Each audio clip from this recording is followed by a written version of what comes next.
I was trained to keep a steady hand in chaos, but nothing prepared me for the kind of cut that comes from your own blood. If you've ever been mocked by the people you love, if you've ever swallowed your worth just to keep the peace, then stay with me. This story, it's for you. Because sometimes the deepest betrayals don't come with blood or bruises. They come wrapped in laughter and served under fairy lights at a family reunion. I'm Elowen Reed, 36, surgeon. Not that anyone here seems to remember that part. But back then, on that sticky July evening in Austin, I wasn't Dr. Reed. I was just Freya's older sister, the one who never really made anything of herself, according to them. It started by the grill. My Uncle Ray had just poured me a flat beer when Freya clinked her glass and called for everyone's attention. "Let's raise one for Elowen," she said, already giggling. "Still the best nurse in the family." The word nurse dragged out like a joke she'd been saving. People laughed, even Mom. I stood frozen. The sweat clung to my spine, but my hands stayed cold. I didn't correct her. I never did. Because correcting her meant explaining, and explaining meant exposing parts of myself they'd already decided to ignore. I caught Dad's eyes across the yard, but he just glanced down at his plate, like always. I tried to breathe. That's when Jasper looked up from his drink. Freya's fiancé. The one with the polished shoes and tired smile, the one who should have been in on the joke, but wasn't laughing. He tilted his head, studying me. "Wait," he said casually. "You're a nurse?" The air tightened. Freya looped her arm through his. "She is, always has been." I forced a smile, a small one that didn't quite reach my eyes. Something like that. He didn't say anything after that, just looked at me, longer than necessary. Inside, I was crumbling, but outside I was still the polite, invisible one. The one who passed the potato salad and let the spotlight fall wherever they needed it. But my fingers curled tighter around the edge of the plastic table, and somewhere beneath the music and clinking glasses, I could feel it. The old anger twitching, waking up. Back when I was 29, my first solo surgery was a 12-hour marathon. A young man with a torn aorta from a motorcycle crash. My mentor called it textbook perfect. No one in my family even returned the voicemail I left that night. Because it wasn't Freya's achievement. And in this family, that made it forgettable. Freya had always been the golden one, the nurse with a heart, the one who framed her diploma and put it in Mom's hallway. While I kept mine in a drawer in Houston, along with every surgical credential I never dared bring home. I'd learned to shrink myself around them, to show up at reunions and baby showers with the kind of smile that didn't ask for space. But tonight, something was different. Because when Freya handed me a fake stethoscope from one of the kids' toy bins and said, "Elowen, why don't you show us your legendary nursing skills?" I didn't laugh. I didn't pretend. I just stared at her. She expected me to play along. Again, expected me to blush and mumble and let her win. But Jasper's eyes flicked to the scar on my forearm. A fine line, barely noticeable, unless you'd assisted in a Johnson aortic clamp repair. Then you'd know exactly what that scar meant. His brow furrowed. He stepped forward. "Sorry, Elowen," he said slowly. "You did the Johnson case at Memorial South, didn't you? That technique." His voice trailed off, but his expression didn't. It was awe, recognition, and something else. The crowd quieted. Freya's face twisted in confusion. Mom's wineglass stilled midair. Dad finally looked up. "You're mistaken," Freya blurted, her voice brittle. "That wasn't her. She's never worked there." Jasper didn't take his eyes off me. "Elowen, was it you?" I could have lied. I almost did. But something inside me snapped into place. The part of me that had cut through flesh and fear, that had resuscitated lives while my own family dismissed mine. I didn't answer with a speech, didn't defend or gloat. I just nodded. One slow, undeniable nod. Freya went pale. Jasper whispered, "My God." And in that moment, under cheap string lights and plastic folding chairs, the balance shifted. For the first time, I wasn't invisible, but as the silence stretched and Mom's mouth opened, then closed, I realized something. This wasn't the end of the humiliation. It was just the beginning. Because Jasper stepped back, stunned, and Freya turned toward me, face darkening like a storm rolling in. And somewhere behind me, Uncle Ray whispered something about a hospital scandal. I didn't catch all of it, but I heard my name, and suddenly, I wasn't sure who else knew the truth, or what they were planning to do with it. The noise from the backyard faded as I stepped inside, letting the screen door click shut behind me. My breath came shallow, the cool air inside the house doing little to cut through the heat rising in my chest. Laughter still floated in from outside, Freya's voice sharp and sweet like broken glass and honey. But here, alone in the kitchen, the silence felt almost surgical. I leaned on the counter, pressing my palms flat against the granite. The hum of the refrigerator filled the room, my fingertips buzzed, not from fear, but from the urge to cut through the lies, to slice open every smug assumption they'd piled on me over the years. But instead, I stood still, like I had 5 years ago. That operating room had smelled like antiseptic and metal, cold light, cold sweat, and my heart thudding against my ribs like a warning. My first solo case. A 21-year-old trauma patient from a car accident, torn artery, massive internal bleeding. No time for second-guessing. No room for error. I'd scrubbed in with trembling fingers. My mentor stood to my left, but he didn't guide me. He didn't have to. I knew what to do. I'd spent years training for that moment, running procedures in my head during sleepless nights, shadowing surgeries until the rhythm of life and death became muscle memory. My hands had been steady, my breath measured. When I clamped the artery and sutured with flawless tension, the silence in the room shifted. Respect.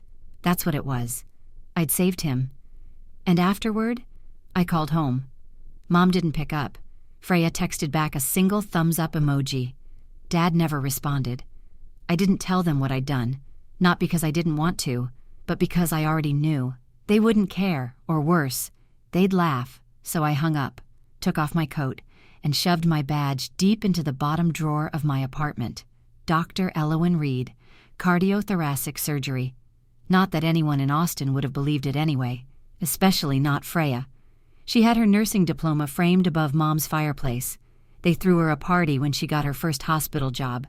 Mom baked a 3-layer cake with fondant. No one ever asked where I worked, because Freya needed to be the bright one, the one who made the family proud. And I was expected to clap from the shadows. But shadows don't forget. And tonight, under the fluorescent kitchen light, I remembered everything. The whisper from my mentor 6 months after that first surgery. We'd met at a cafe near the med school. He kept glancing at the window, like someone was watching. "There's been a leak," he said softly.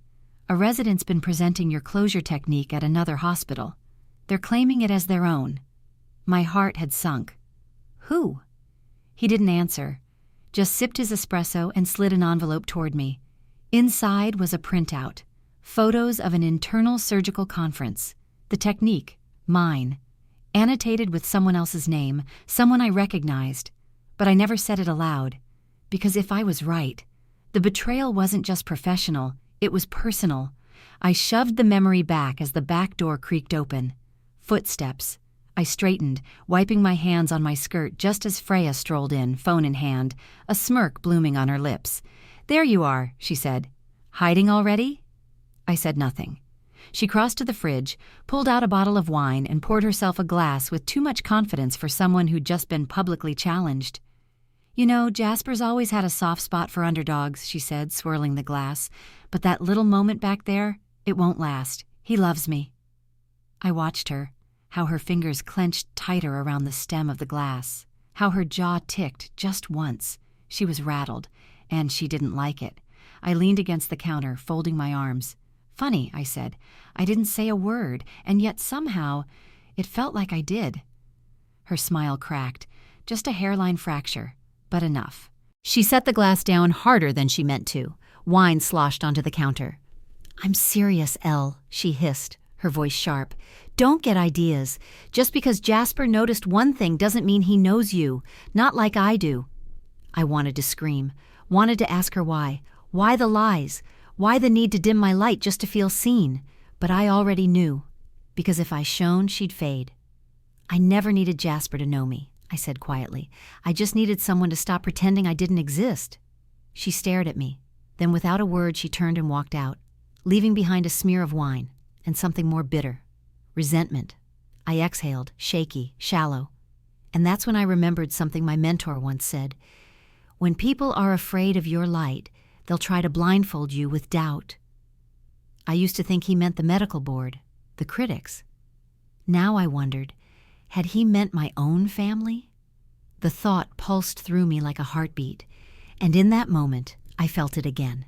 That envelope, the name typed on the presentation slides, not just a colleague, not just a thief, someone I once trusted, someone closer than anyone guessed.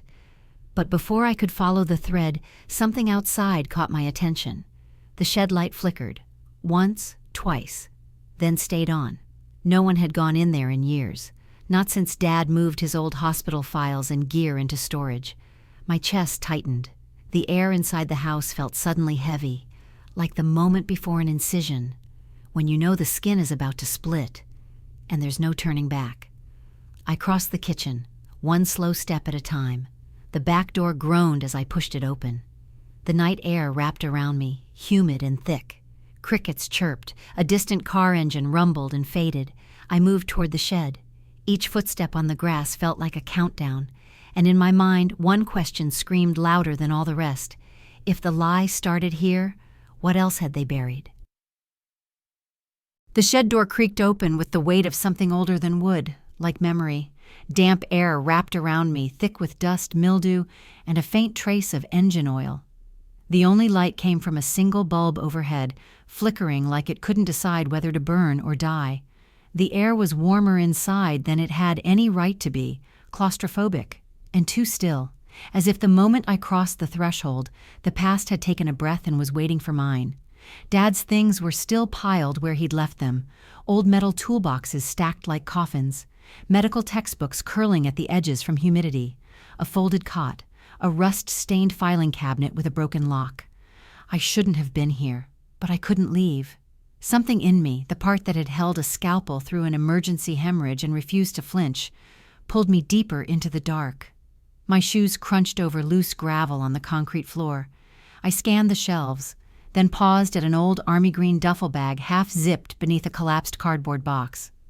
I crouched, brushed the dust off, and tugged the zipper the rest of the way open. At first, just papers, loose charts, a cracked stethoscope, a warped plastic ID badge for Torrin Reed, RN, Dad, younger, bearded, smiling like someone who hadn't yet learned to go silent. And then, beneath it all, a journal. Leather-bound. The spine split in two places, faint initials on the corner, RM, Robert Madsen. My heart thudded, hard enough to echo in my ears. Madsen, my mentor, the one who'd trained me, protected me, who warned me just once and never again. Why the hell was his journal in my father's shed? My fingers trembled as I opened it. The pages smelled of smoke and sweat, ink faded in places. At first, notes, procedure ideas, observations, reflections on the culture of surgical arrogance. Then, a line that froze me. The family debt is older than she knows. Elowen deserves to be free of it, but someone always pays. I blinked. Read it again, my name, in his handwriting. What debt? What did he mean by free? Had this been about my residency or something deeper? My stomach nodded. I turned the page faster now, but the next one had been torn out. Ripped clean, just jagged edges left behind. Footsteps behind me. I slammed the journal shut and stood too fast, heart thudding against my ribs. Freya stood at the door, arms crossed, silhouette framed in the flickering light like a shadow someone summoned. "What's that, Elowen?" Her voice syruped with sweetness. "More of your little secrets?" I tucked the journal under my arm. Why would Dad have Madsen's notes? Her smirk deepened. "You always loved playing detective. Maybe you missed your calling." I stepped toward her. "This isn't a game, Freya. This is about me, my life, my name in his journal." She shrugged. "Maybe it's about all of us. Ever think of that?" Her gaze darted to the side, too quick. Then she turned and walked out without another word, like she'd already won something I didn't know we were playing for. My pulse hammered as I clutched the journal tighter. Back in the house, the reunion buzz had moved indoors. Laughter, clinking glasses, the low hum of music floating through the open windows. But I didn't join them. I slipped into the downstairs bathroom, turned the lock, and sat on the closed toilet seat with the journal on my lap. My palms left faint sweat stains on the leather. I flipped back through the pages. More sketches, observations, Madsen's thoughts on ego, on surgical hierarchy. Then a note from 6 years ago. Freya knows more than she lets on. The rivalry runs deep. I fear she's listening where she shouldn't. My breath caught. A flash of memory hit me like a needle to the nerve. Freya visiting me in Houston after my 2nd year of residency, just for a weekend. She claimed she wanted to see the campus, spend time with me. I'd taken her to dinner with Madsen. She played the doting little sister, took photos, asked questions she pretended not to understand. But afterwards, she'd vanished for an hour at the hospital. I thought nothing of it. Thought maybe she just got bored. But now I saw it differently. She'd been listening, watching, gathering. I stood, my knees weak beneath me.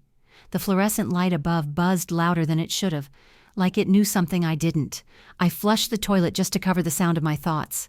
Freya wasn't just jealous, she was involved. The journal didn't say how or why, but I could feel it, like a surgical gut instinct, deep and certain. Something had been taken from me, and not by accident. And still, one page remained missing, the one that might explain everything. When I stepped out of the bathroom, the lights in the kitchen had dimmed. The air felt different, like the moment before an aftershock. Still, holding its breath. I clutched the journal to my side and walked outside again. The party was louder now, people looser with drinks, laughter too sharp, too bright. But Jasper saw me. He was leaning against the patio railing, tie loosened, beer untouched, eyes locked on mine. And something about the way he looked at me, curious, maybe guilty, made me wonder if he knew about the journal already, or had seen it before. Before I could speak, Freya's voice rang out across the yard, sharp and clear. "Elowen, come join us." I froze. The journal was still in my hand, the last torn page still missing. And suddenly it wasn't just about what I didn't know. It was about what Freya might be hiding, and whether that missing page had her name on it. Freya's voice echoed across the yard like a dare. "Elowen, come join us!" I didn't move, not at first. The journal pressed like a hot coal against my ribs beneath my arm, and every nerve in my body buzzed with a warning I couldn't ignore. Her tone wasn't warm. It never was. It was sweet like venom, polished like a scalpel. I stepped forward.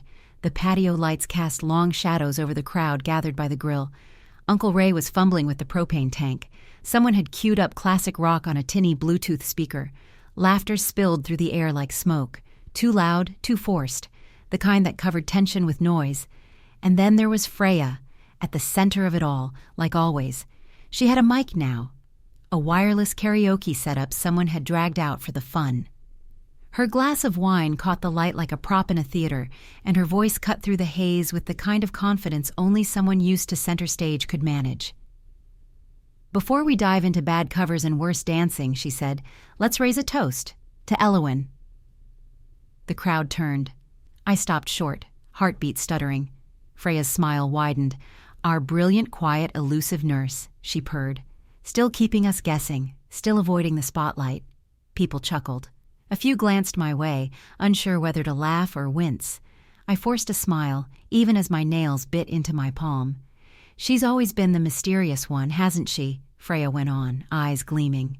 "So much potential, but never quite the follow-through." A crack opened in me then, quiet and deep.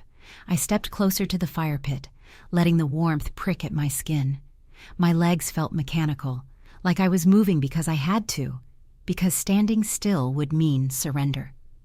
I opened my mouth, but Jasper beat me to it. "She's not a nurse."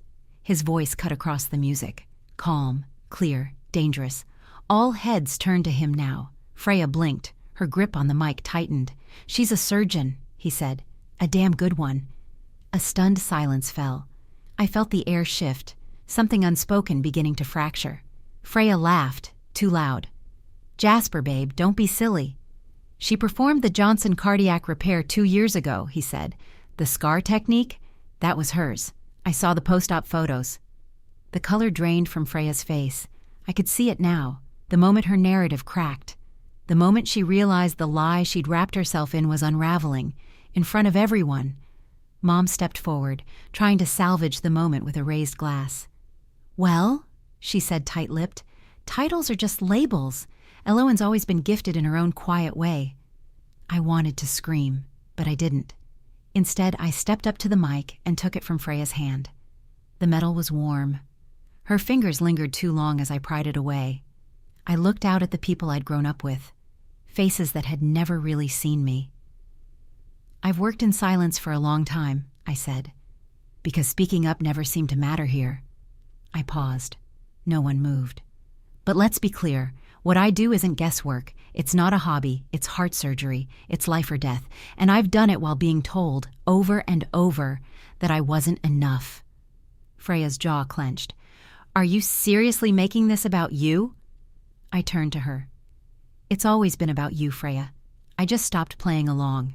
Her eyes flicked to Jasper, then to the journal still half hidden under my arm. "You're digging where you shouldn't," she whispered. "Don't ruin this." "This?" I asked. "You mean the illusion?"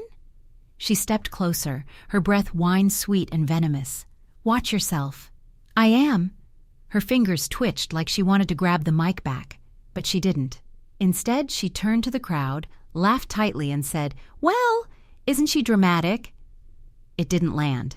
Not this time, because Jasper hadn't looked away, and neither had Uncle Ray, whose brows were now furrowed like he was piecing something together. That's when I heard it. A whisper, barely audible but sharp enough to cleave through the tension. "Didn't she get caught up in that hospital scandal?" I turned my head. Uncle Ray. He looked confused, like the words had slipped out before he could catch them. "What scandal?" I asked. He blinked. I don't know. I might be remembering wrong." But he wasn't. I could feel it. The air went still again, like the moment before a heart stops on the table. "Which hospital?" I asked, my voice tightening. Ray hesitated. "I don't know. Years ago. Torrin said something once, but he didn't explain." Dad, sitting alone at the edge of the patio, shifted in his seat. His gaze flicked toward me, then away. He knew, and Freya knew I knew. Her smile was gone now, her mask cracking, and for the first time she looked afraid. The party stumbled forward in fits after that. Laughter returned, but it was thinner, unsure. I drifted through it like a ghost, every sense on edge. The journal burned in my hands now. And Jasper. He found me by the porch swing, his voice low. "That journal, you found it, didn't you?" I looked up. "You've seen it before," I said. He didn't deny it. "I was with Madsen when he wrote part of it," he said. "But I never saw your name, just hints." "What about the missing page?" He hesitated. "I don't know," he said. "But maybe it wasn't torn out by accident." I stared at him. My thoughts flickered between the journal, Ray's whisper, Freya's panic, and Dad's silence. Something had happened, and they'd buried it together. But now, it was clawing back to the surface, and I wasn't sure which would give first, the lies or me. The next morning came wrapped in a kind of silence that wasn't peace. It was tension with a mask on. Sunlight filtered through the back windows of the house in golden stripes, softening nothing. The leftover scent of barbecue clung to the air, mixed with something sharper, sour wine, burnt ego, and whatever truth had started to rot between the floorboards. I sat alone at the kitchen table with a mug I hadn't sipped. The journal was back in my lap, heavier now, not just with questions, but with eyes. Jasper's, Freya's, maybe even Dad's. No one else was awake, or if they were hiding. I ran my fingers over the torn edge of the missing page again and again, like I could will it back. The journal had stopped talking, but something in me hadn't. Across the table, a photo hung crooked on the wall.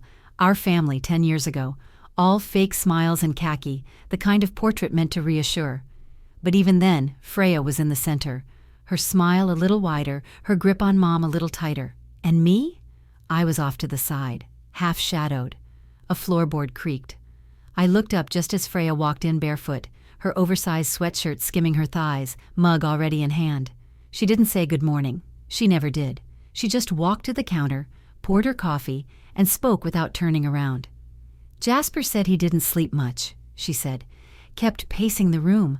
Wonder what had him so agitated." I didn't bite. I wouldn't give her the satisfaction. She turned then, her smile sweet and slow. You two get cozy out there last night? I exhaled through my nose. Don't do this. Do what? She asked, innocent. Ask about the man I'm marrying? My grip tightened around the mug. The journal dug into my thighs. I'm not interested in Jasper. She took a long sip. But he seems interested in you. Funny, right? I stood. I couldn't sit in her game any longer. But she wasn't done. Elowen, she said, her voice shifting, lower now, almost a whisper. You really don't see it, do you? See what? She walked over, leaned against the table across from me, her nails clicking lightly against the wood. How pathetic it looks. You walking around here with your little secrets, acting like they matter. They do matter. To who? She snapped. You think anyone here cares about that stupid journal or that ancient man who wrote it? He was my mentor, she laughed. He was my pawn. I blinked. What? She pushed off the table, circling me like a cat. You think you were the only one who learned from him? Please. You may have been his star pupil, but I was the one smart enough to take notes, literally. Her eyes gleamed with something I couldn't name yet, but it chilled me. You were always too busy proving something, she said. Too proud, too noble. I just listened. The twist sank in like a hook through skin. You used him, I whispered. Used him? She smiled. I studied him, just like I studied you. I opened my mouth, but before I could respond, she reached into her hoodie pocket and tossed something on the table. A child's toy stethoscope, pink plastic, cracked. Thought you might want your prop back, she said. I stared at it. You're disgusting, I muttered. No, she said. I'm realistic. You? You're still trying to play martyr in a game where no one asked you to show up. The door creaked behind us. Mom walked in, adjusting her robe, looking between us like she could already smell the tension. She didn't ask what was going on. She never did. She just poured herself coffee and sat in her usual chair, pretending not to listen. Freya winked at me, then turned to Mom. Mom, remember that time Elowen tried to give CPR to that squirrel when we were kids? Mom chuckled, still half asleep. Oh yeah. Poor thing was already stiff. She cried for a week. They laughed together, bonded in the memory. And I stood there, frozen, humiliated, erased in real time. My hands were trembling. I walked out. I didn't slam the door. That would have given her too much power. I went out to the shed again, needing space, needing something that made sense.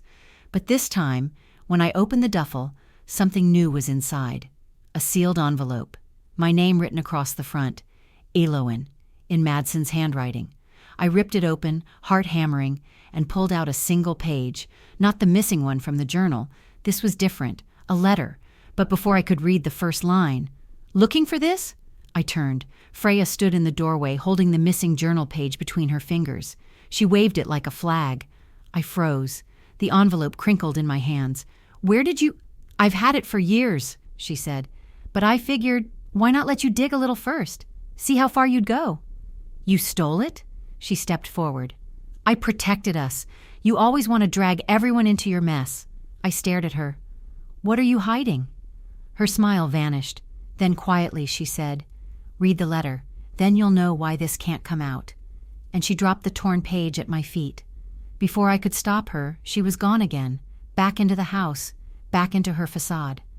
I picked up the page with shaking hands. My eyes scanned the top line and everything inside me shifted. Because the page didn't just mention my name, it mentioned Dad's, and something about a cover-up at the hospital, tied to a patient who died, a mistake buried, a name switched. And suddenly the question wasn't just what Freya had done, it was what they'd done together. The shed felt colder now. Even in the late morning heat, the air inside had dropped 10 degrees, or maybe it was just me. My fingers tightened around the torn journal page, eyes locked on the words that changed everything. Dad's name, a patient's death, a falsified report, Madsen's handwriting. I could barely breathe. It wasn't just about Freya's cruelty anymore. It wasn't just jealousy or control. This was a cover-up, something deliberate, old, buried. And suddenly, the whole reunion felt like a stage built on a corpse. I stepped out into the sun, blinking hard, the letter and journal page pressed flat against my chest. My legs moved on their own, taking me back toward the house like a surgeon walking to a procedure she didn't know she was ready for, but I didn't get that far. Jasper was already waiting.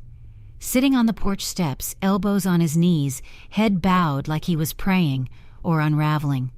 When he looked up, I saw it in his face. He knew. "You read it?" he asked softly. I nodded.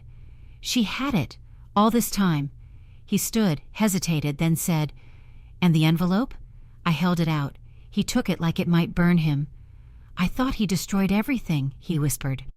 "You've seen this before," I said. He hesitated again, then gave a small nod. "Some of it." I waited. He didn't speak right away, just stared at the journal page like it was a mirror. "I wasn't just Madsen's student," he said. "I was his assistant during the internal review. The hospital asked him to investigate a death, post-op cardiac arrest. A nurse entered the wrong dosage on the chart, but the paper trail, it vanished, got edited." He glanced up at me. "The patient's name was Leonard Ellis," he said. 63, valve replacement. I felt the name like a punch to the chest. I'd read that file. I'd studied that case in residency. The Ellis report was infamous, our cautionary tale. "But that nurse," Jasper went on, "it wasn't just a mistake. Madsen thought someone forged the chart to protect her. Someone close." My stomach turned. "Freya." He looked away. "And your dad." The world tilted. "No," I said too fast. "Dad was just a floor nurse then. He didn't have that kind of access." "Maybe not officially," Jasper said, "but he had keys and friends in the records department, and he had a daughter whose future couldn't take a scandal." The words hit harder than I expected, because they felt possible and cruel and true. "Why didn't Madsen report it?" "He tried," Jasper said, "but the board shut it down, quietly. They told him to back off, said it would ruin the reputation of the hospital." "And he just gave up?" Jasper shook his head. "He wrote everything down, every detail, but before he could publish anything, he disappeared." I stared at him. "You mean retired?" "No," he said. "I mean vanished. He told me he was being watched. Then one day, gone, house sold, phone disconnected. No one's seen him since." A sharp wind rustled through the trees behind us. It sounded like breath or warning. I sat down hard on the porch step, hands shaking. "So that's why he sent you," I whispered. "That's why you're here." Jasper didn't answer. "You were never with Freya, were you?" He exhaled slowly. "Not really." I looked at him. His expression was unreadable. Guilt, maybe. Maybe regret. Or both. "She thinks you're in love with her," I said. "I know." "She'll destroy you." He nodded. "She's tried." We sat in silence for a moment, everything between us suspended like an incision held open. Then I asked the question I wasn't sure I wanted the answer to. "Did you know my name would be in that journal?" He looked at me. "No," he said, "but I hoped it would." I stood, my limbs stiff, throat tight. "She framed me," I said. "She turned that case into leverage. She used it to poison my career before it even started." "She needed to keep you small," Jasper said. "Otherwise she'd be exposed." "I don't even know what part my dad played," I murmured. "Maybe he protected her. Maybe he thought he was protecting you." "But he stayed quiet," I said, "all this time." A beat passed. Then Jasper said, "Sometimes silence does more damage than the lie itself." The words cracked something open in me, and I didn't want to cry. Not in front of him, not here. So I walked back into the house. The family had gathered again, back in the living room, drinks refreshed, music playing low, like nothing was wrong. Freya stood near the fireplace, talking to Mira like nothing had happened. She turned just as I entered. Her smile froze. Then she spotted the page in my hand, and her face changed. She walked straight toward me. No performance now, no audience, just rage. "You had no right!" "I had every right," I snapped. Voices quieted, heads turned. "This isn't over, Elowen," she hissed. "No," I said. "It's just beginning." And I walked past her, the letter still gripped tight in my hand. Back in my room, I shut the door behind me and locked it. And for the first time in years, I opened my laptop. I pulled up my email, and I wrote 3 words. Subject: hospital ethics violation. Then I hesitated, because I didn't know what scared me more, what I was about to reveal, or what they might do to stop me. The email hovered on my screen, unsent. I stared at the subject line, hospital ethics violation, as if hitting send would detonate something, because it would. Not just a report, a family, a myth, everything that had kept me small enough to manage. My finger hovered over the mouse, then retreated. Not yet. Not until I knew everything. I closed the laptop and tucked the letter back into the journal. Outside, the laughter had faded. What replaced it was quieter, tense conversations, hushed tones through half-shut doors, the calm before the second storm. I stepped onto the back porch just as dusk crept in, bathing everything in that soft orange haze that makes lies look softer than they are. The air was thick with the smell of grilled corn and citronella candles. The lights along the fence flickered to life, trying to make the setting sun irrelevant. Freya was by the picnic table, arms crossed, talking to Dad. Their silhouettes were sharp against the dimming sky, and Jasper, he was off to the side, pacing, glancing at me, then away. I didn't move toward any of them. Not yet. Instead, I walked slowly to the garden path behind the tool shed, quiet, shaded, away from the eyes that pretended not to follow me. I needed time to think, time to breathe. When I was little, this had been the only part of the yard I could call mine. I used to sneak out here and whisper secrets to the honeysuckle bush, like it could keep them better than my family ever had. I stopped in the shade, leaned against the fence, and let my head fall back. What scared me most wasn't Freya's rage. It was the possibility that Jasper was lying too, that he hadn't told me everything, and that maybe, just maybe, Madsen hadn't disappeared by choice. Footsteps behind me. I didn't turn. "Elowen," Dad said quietly. I opened my eyes but kept my back to him. He stood behind me for a beat, then stepped beside me, awkwardly close, like he didn't quite know what to do with his hands. "You used to come out here all the time," he said. "Yeah, I still do." He exhaled slowly. "Freya said you found the journal." I looked at him. His face was weathered now, older, softer, but still unreadable, the same blank mask he'd worn my entire life. "She gave me the missing page," I said. "Thought that was pretty generous of her." He nodded once. "You planning to go public with it?" "Should I?" His jaw tightened. "You don't understand how complicated it was," he said. "That patient, Leonard Ellis, he wasn't supposed to die. It was a chain of errors. Administrative. Not just—" He caught himself. "Not just Freya. So you covered for her." He looked at the ground. "I didn't cover. I helped adjust the report. Madsen was furious. Said we were obstructing justice." "You were." "She would have lost her license, her future." "And I did lose mine," I snapped. "The whisper campaign that followed me through med school, the closed doors, the not a good fit rejections." I took a breath, stepped away from the fence. "You knew, and you said nothing." He rubbed the back of his neck. "I didn't know it would affect you. I thought we'd kept your name out of it." My voice dropped. "You let her frame me. No one framed you." "She planted that rumor," I said, "that I was the one who botched the dosage." He went silent, and in that silence, I heard the answer. I turned to him fully. "Why protect her?" He didn't look at me. "She reminded your mother of herself," he said softly. "And you." "What?" "You reminded her of him." My chest tightened. "You mean Madsen?" He nodded once. And that was the twist I didn't see coming. Not just professional jealousy, not just rivalry. My mother had hated that I reminded her of the man who saw value in me. I stepped back, dizzy. "She resented him," I whispered. "She resented what he saw in you," he corrected. "And she made sure Freya always felt like the star." "And you just watched?" "I tried to keep the peace," he said. "I didn't think it would cost us this much." It had cost me everything. I walked away from him before I could say something I'd regret. Back near the house, the string lights buzzed louder now, moths spinning in and out like drunks at a bar. Jasper caught sight of me and moved toward me quickly.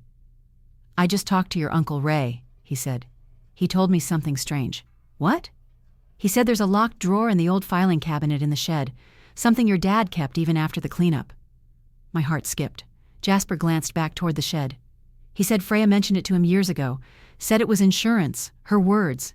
"Insurance. The shed." The drawer. I nodded, then turned without another word. Jasper followed. The night had cooled, the air thick with the scent of fresh-cut grass and something metallic, like rusted secrets. Inside the shed, we moved fast. I found the old metal filing cabinet in the back corner, still locked, still dented. Jasper knelt and reached behind it, found the key taped to the bottom. Of course, the lock clicked. I opened the drawer. Inside, a stack of manila folders, patient reports, photocopies, and at the bottom, a flash drive, labeled with one word, confirmation. I picked it up with trembling hands, turned it over. It was warm, as if it had been waiting for me. Jasper looked at me. "What's on it?" I met his eyes. "Let's find out." But as I slipped it into my pocket, something outside caught my ear. Freya, her voice low, urgent, arguing with Mom near the garden gate. "She's getting too close," she snapped. "If we don't act now—" I froze, because her next words weren't meant for me to hear. "She'll ruin everything." "She'll ruin everything!" Freya's voice lanced through the night air, too close to the shed, too loud to be mistaken for anything else. Jasper and I stood frozen inside, barely breathing. I looked at him, and his jaw was tight, eyes locked on the sliver of light spilling under the shed door. "She knows," I whispered. "She's panicking," he murmured back. "That means you're close." But close to what? I still didn't know what was on the flash drive. I hadn't even processed the shock of Dad's confession, how silence had been his way of choosing Freya again and again. And now Mom was in on it too? The voices outside quieted. A door slammed in the distance. I stepped outside, slow and measured, like every creak of the wooden porch might betray me. The backyard was nearly empty now, the citronella candles guttering low.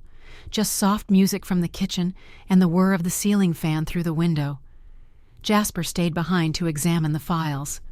I tucked the flash drive deep into my jeans pocket and headed toward the house like nothing had happened. But inside, my skin was buzzing. I felt wired, ready, terrified. I passed through the living room, where Dad sat staring at the television, the screen reflecting in his glasses. A show was playing, but his eyes weren't on it. He didn't say a word. In the hallway, I passed Freya's room. The door was cracked, just enough for me to hear the sound of her voice, hushed, clipped, urgent. She was on the phone. "No, I don't care what she knows. She doesn't have proof.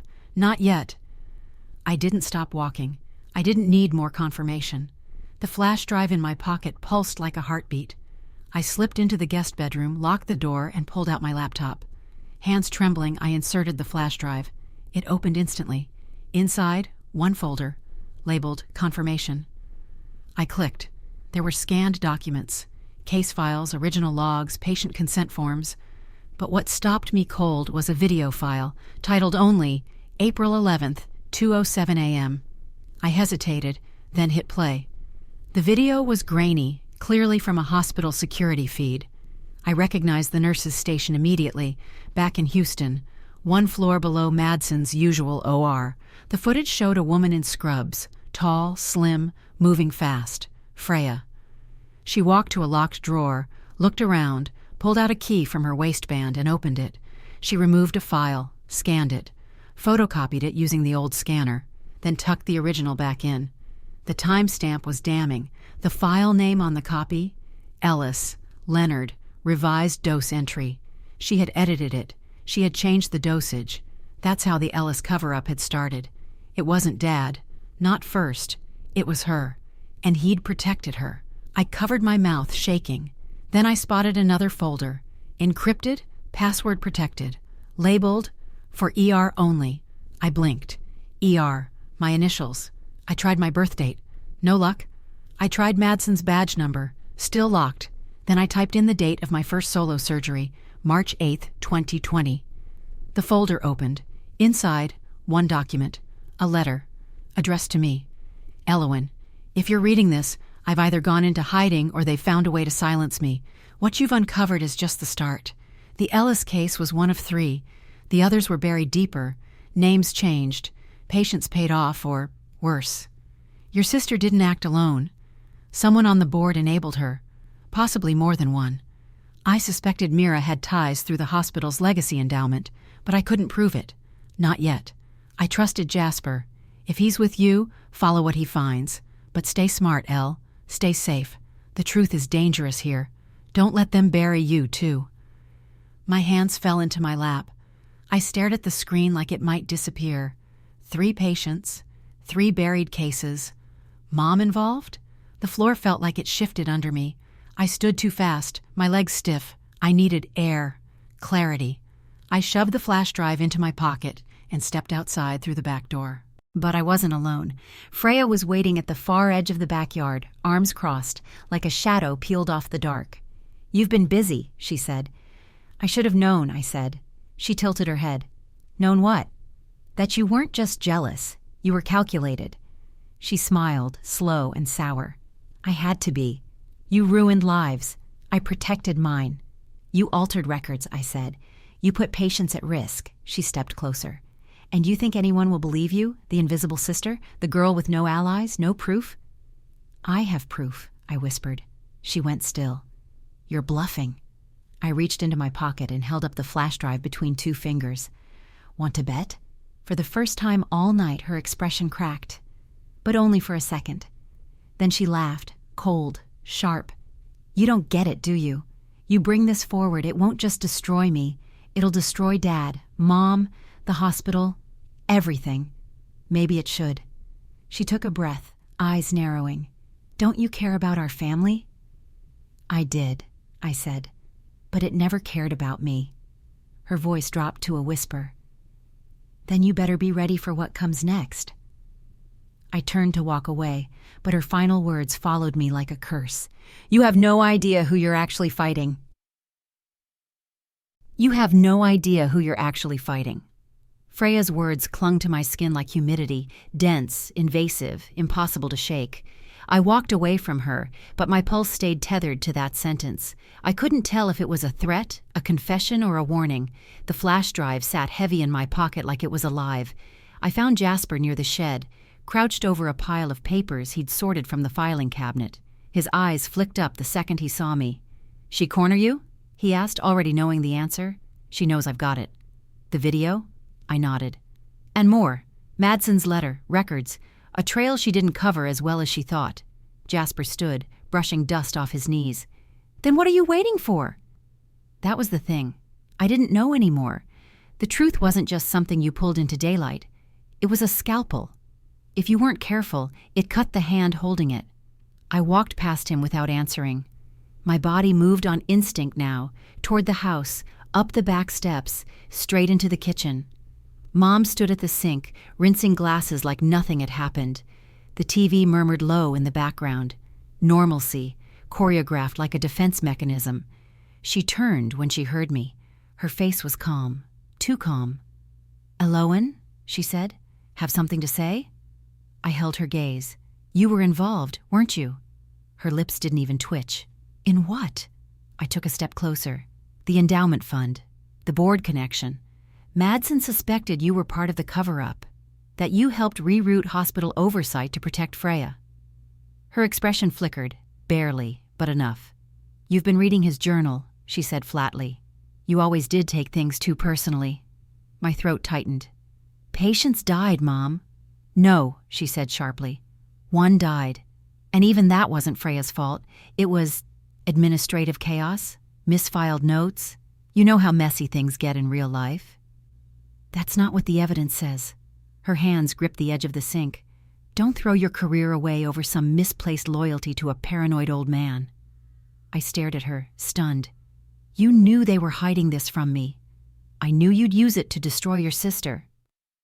"She destroyed herself." Mom's voice dropped. "You really want the world to know that your family sabotaged you? That your own blood betrayed you?" "I think the world deserves to know the truth." "And what happens to us?" she asked. "To this family?" I looked her in the eye. "You cared about protecting the family's name, but you never once protected me." Her silence was my answer. I turned and left the kitchen, walked down the hallway toward the bedroom, fingers shaking as they brushed the flash drive. Then I heard the glass shatter behind me. I stopped, but I didn't turn back. Instead, I shut the door to the guest room and locked it. The laptop glowed open, waiting. But the moment my finger hovered over the mouse pad, my phone buzzed. Unknown number.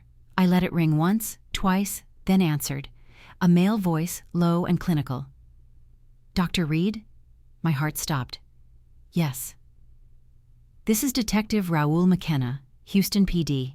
I believe you have information related to the Leonard Ellis case. I stood up straight. I do. Who gave you my number? I can't disclose that, but someone flagged your name in a report from an anonymous email linked to a hospital ethics tip line. Jasper. It had to be him. I need you to meet me, McKenna said. Tomorrow. In person. Away from the reunion. Why? Because if what you have is real, this doesn't stay internal. There are people on that board who'll bury it before you hit send. My mouth went dry. You think they'd try to stop me? I think they already are. He gave me the address, a coffee shop on the edge of town, and hung up. No goodbye. No time to process. I sat down hard on the bed. The truth was a wildfire now, and I was standing in dry brush, match in hand. That night I didn't sleep. I watched the video on loop. Read the letter again and again until the words lost meaning. My hands shook, my stomach churned. Freya had forged the report. Mom had protected her. Dad had gone silent. And now I was the last one left with a soul full of ash and a pocket full of fire. At sunrise, I walked out onto the back porch. The yard was empty, dew glistening on the grass. The wind was light, the air sharp. Quiet, but not peaceful. Then a voice behind me.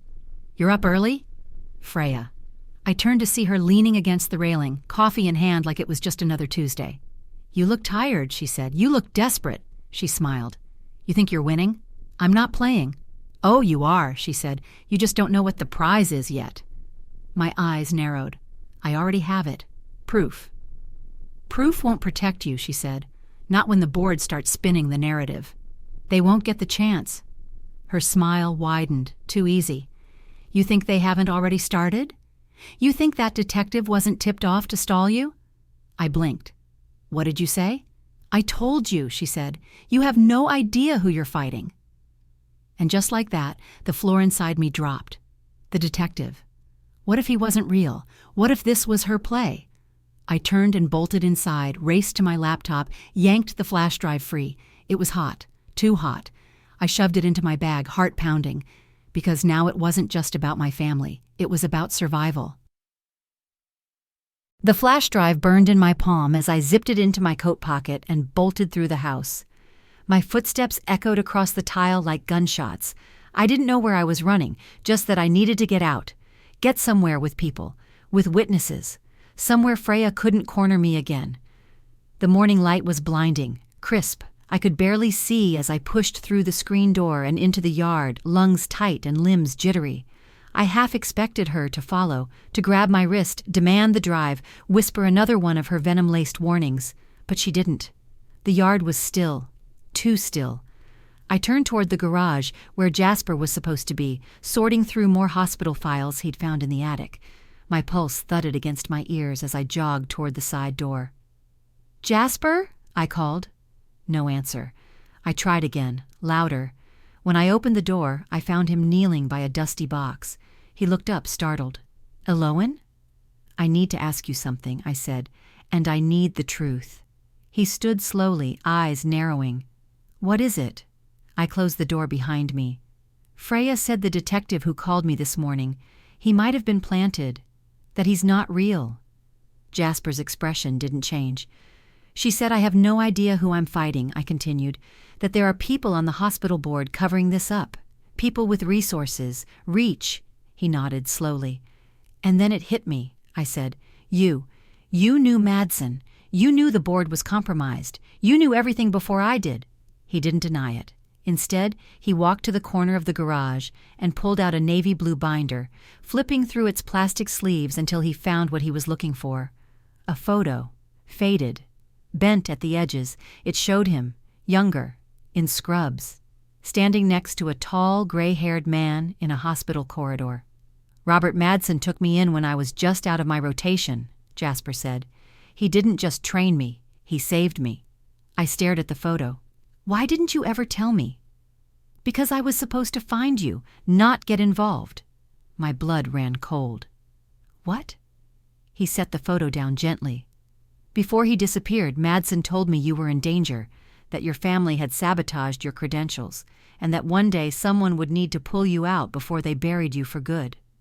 You mean I was some mission to you? At first, yes. My throat tightened. And now? He looked me in the eye. Now I'm standing here telling you the truth, knowing it might cost me everything.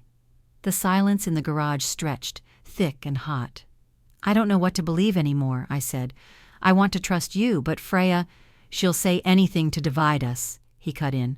She's not just protecting herself anymore. She's protecting whoever helped her. I know. I paced in tight circles, fingers clenching and releasing like my fists were trying to find something to hold on to. There's something else, I said. Madsen's letter. It mentions 3 cases, not just Ellis. Jasper froze. And he said my mom might have helped fund the cover-up through the hospital endowment, that someone on the board enabled it all. I've suspected that for a while, Jasper said, but there's no proof yet. Then we find it. He nodded. We'll need to move fast. If Freya knows about the flash drive, she'll try to spin the narrative before we can go public. I hesitated. There's something else. What? She said you tipped off the detective, that it wasn't random. Jasper sighed. I sent the email, but I didn't expect him to respond this fast. I was hoping to get the evidence to a journalist first. I stepped back. So that call was real? He nodded. I used a dummy account to flag your name to the Houston Ethics Board. Someone must have escalated it. I wanted to be angry, but the fear in his voice was real, and the truth, even if messy, had finally surfaced. Okay, I said. We meet the detective, we share the evidence. And then we go wide, with everything. He nodded, but something in his posture shifted, tightened. What? I haven't been completely honest, he said, voice low. There's one more thing you need to know. I tensed. My dad used to be chief legal counsel for the hospital board. I blinked. What? He left after the first case. Rumors started flying. He took an early retirement, but Madsen believed he'd been part of a cover-up and walked to avoid exposure. Why didn't you tell me this? Because I didn't want you to think I was part of it, he said.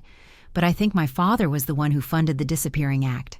Not for Freya, for the board, to keep the scandal buried. The twist hit like a body blow. It was never just about my family. It was his, too. I don't know who we can trust anymore, I whispered. He stepped closer. Then trust me anyway. The screen door slammed in the distance. Voices echoed, Mom and Freya arguing again. Jasper and I looked at each other. It's time, I said. We started toward the house, but before we reached the porch, my phone buzzed. Blocked number, I answered. A voice I didn't recognize said, Don't go to the meeting. If you do, the file gets leaked, with your name on it, and you'll go down with the rest. I stood frozen, the wind sharp against my face. Who is this? But they'd already hung up. Jasper watched me. What now? I looked down at the flash drive, then at the house, then toward the street. I think we just ran out of time. We didn't run out of time. We walked right into it. That anonymous voice on the phone still echoed in my head, calm, confident, deliberate, a threat delivered like a diagnosis. No emotion, no hurry. If I brought the evidence forward, they would leak everything with my name on it. And somehow I already knew they meant more than just Freya. The hospital board, the legal team, maybe even people in my own bloodline. The whole thing had metastasized, and I was the one standing in the operating room, holding the scalpel, knowing the heart was already open. I stood in the center of the living room that night with Jasper at my side, the flash drive tight in my hand. The rest of the family circled me like a jury. Mom sitting stiffly in her armchair, Freya perched on the edge of the couch like a predator in designer yoga pants, and Dad standing silently in the doorway like a man halfway to escape. I didn't wait. I know what you did. The words landed like a dropped plate. No one moved at first. Even the air held its breath. Mom folded her arms. Elowen! No! I snapped. You don't get to manage this conversation. She flinched, but recovered quickly. You're being dramatic. 3 patients, 1 cover-up, doctored reports, financial interference from the board endowment, and now, threats. I looked directly at Freya. All of it. Connected. Freya tilted her head. You're unwell. I have video. I have the original files. I have Madsen's final letter. That got her. Her lips parted slightly, and for a second, just a flicker, I saw the mask slip. Not enough for anyone else to notice, but I saw it. What do you want? She asked. I laughed. I want the truth. I want accountability. I want to stop waking up wondering if I was crazy to believe any of this. You're going to destroy our family. You already did. Dad cleared his throat. Quiet, but enough to cut through. I tried to protect both of you. No, I said, turning to him. You protected her. You stood by while she rewrote my story, while she leveraged your silence. You let Mom parade her while I was buried under the weight of my own competence. That's not fair, he began. You think fairness ever lived in this house? He looked down. Silent again. Of course, always. I turned to Mom. What happens if I take this public? What spin do you put on it? That I had a vendetta? That I forged the documents myself? Her face tightened, mouth set like stone. We could lose everything. You mean your reputation? No, all of it. The house, the retirement fund, Freya's license, your father's pension. Even you, Elowen, your name could get dragged through this just as badly. Collateral damage. Jasper stepped forward. You're threatening her now? Mom turned to him. I'm laying out the reality, something you clearly don't understand.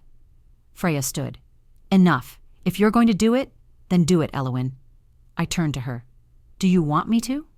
She smiled, brittle and venomous. I want to see if you're as strong as you think. I stepped forward and pulled the flash drive from my pocket. Her gaze locked on it like a weapon. I'm going to the press, I said. If anything happens to me or Jasper, if anything leaks with my name twisted or altered, this drive goes everywhere. National media, whistleblower platforms, the whole thing. Unredacted. Freya's smile faltered. You wouldn't... I already have a backup sent off-site. A lie. But she didn't know that. She turned to Mom. Do something. But Mom didn't answer. Because this time, I wasn't bluffing, and she knew it. I held out the final piece, the signature page of Madsen's report, the one no one had seen.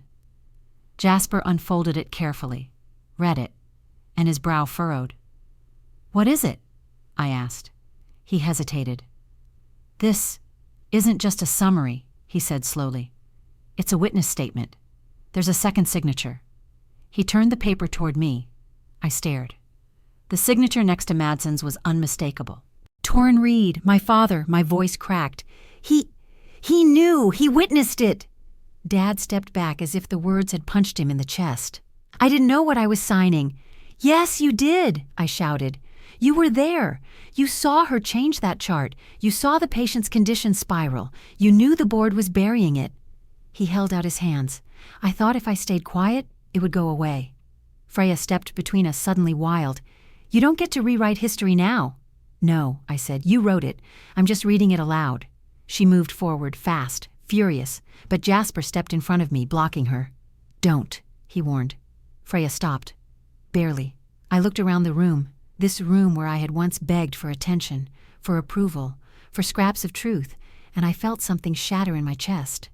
Not anger, not pain, clarity. Tomorrow morning, I said, this story goes public. I turned and walked away. I felt their stares, their panic, their unraveling. But I didn't look back. In my room, I dropped the flash drive into a padded envelope, wrote the journalist's address across it. Then I paused. One last page from the journal rested on the nightstand. The ink blurred slightly. Madsen's final note. The name that ties them all together isn't just Freya. Look for the grant paperwork. Follow the money. I reached for my laptop, because even now, there was still one more secret left. The envelope was already stamped and addressed. I just hadn't dropped it in the mailbox yet. I sat on the porch swing that morning, watching the world move like it didn't know everything had changed. The grass was slick with dew, the breeze soft, and somewhere in the distance a lawnmower buzzed, normalcy grinding on, unbothered by broken truths. Inside the envelope, the flash drive, the journal, the page with Dad's signature, the video, and Madsen's last letter. But what made my fingers hesitate, what made my chest tighten, wasn't fear.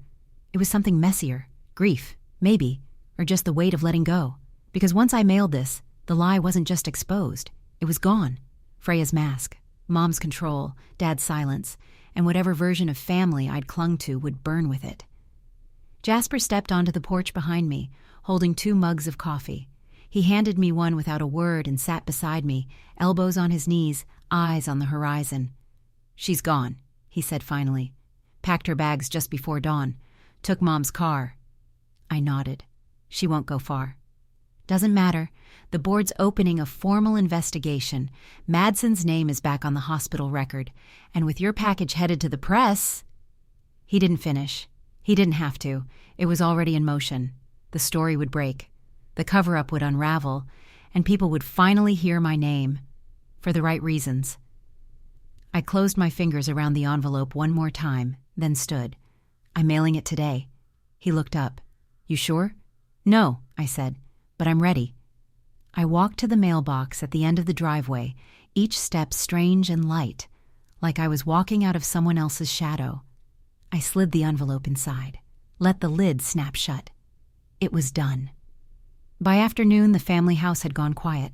Mom stayed in her room. Dad hadn't spoken since last night's confrontation, and Freya hadn't called. For the first time in years, the silence wasn't oppressive. It was clean.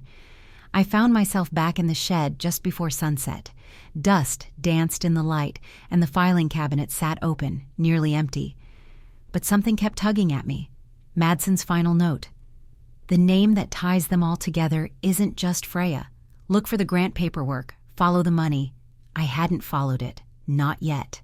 Behind the cabinet, tucked beneath old extension cords, was a warped plastic storage bin. Inside, grant receipts, check stubs, hospital correspondence, all in Mom's name, not just for Freya's nursing program, but for administrative development tied to the hospital's budget reallocation during the Ellis case. She hadn't just protected Freya, she'd funded the silence. I sat back, heart steady now. There were no more surprises, no more bombs left to detonate. Just ashes. Just truth. Later that week, the story broke. My name was cleared. Freya's license was suspended pending investigation. The hospital board issued a statement, but it wasn't enough to protect them. Reporters circled. Donors pulled out. Mom refused to speak to me. Dad apologized, but it was hollow. Still, I showed up. Not for them, for myself. I stood in front of a room full of residents at Memorial South and told the story. Not the scandal, just my part. What it meant to lose your voice, to get it back, to be underestimated until you stopped needing permission. Jasper sat in the back row. Afterward, he walked me out to the parking lot. The heat shimmered off the pavement. "You did it," he said. "No," I replied. I finally told the truth. We stood quietly for a long moment. Then he reached into his pocket and handed me something. A surgical pin, the same one Madsen had once worn on his lab coat. "He left it in a drawer for you." I turned it over in my hand. "I think he knew you'd finish what he started," Jasper said. "I think he knew I needed to begin something new." We left the hospital together. No sirens, no drama. Just the beginning of a new story, one I would write with my own hands. Not in spite of everything, because of it. The truth doesn't heal everything, but it gives you a place to start. Sometimes your voice isn't loud, it's surgical, precise, and unstoppable. Thanks for watching my story. If it moved you, hit subscribe, like, comment, and share with someone who needs it. And if you love stories about truth, revenge, and redemption, watch the next one. You're not alone.